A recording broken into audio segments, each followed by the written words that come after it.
বসো না, দাঁড়িয়ে আছো কেন? বসো বসো।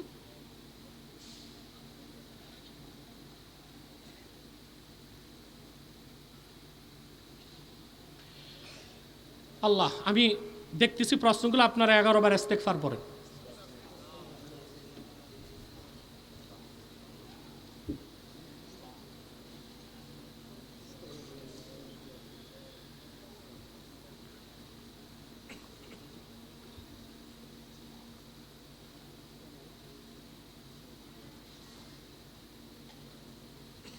বোতলটা নিচে রাখো, পড়ে পড়ে নিচে রাখো, পড়ে যাবে।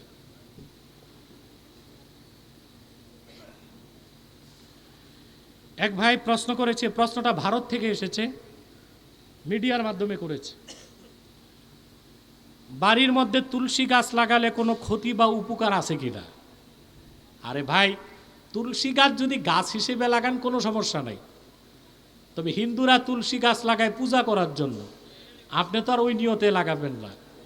কিন্তু যদি মনে করেন তুলসী গাছ লাগালে উপকার হবে, তাহলে আবার শিরক হবে। কথা বলে না।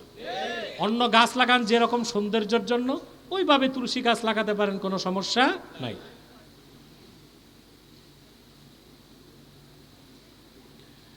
আমার একটি প্রশ্ন হলো, জুমার মসজিদে দিন প্রচারের উদ্দেশ্যে বয়ান ভিডিও করা যাবে কিনা? যাবে তো, সমস্যা নাই, কোনো সমস্যা নাই।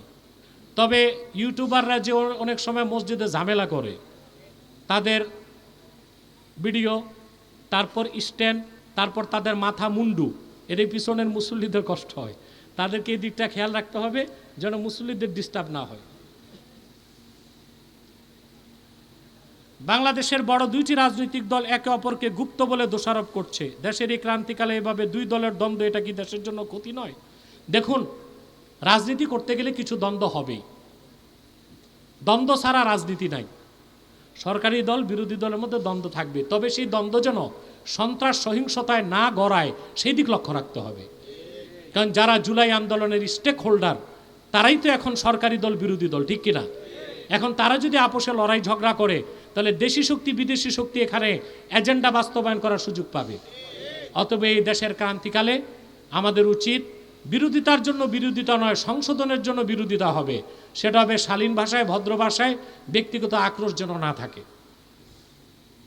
মৌলানা সাহেব, দোয়া করি। জি, সব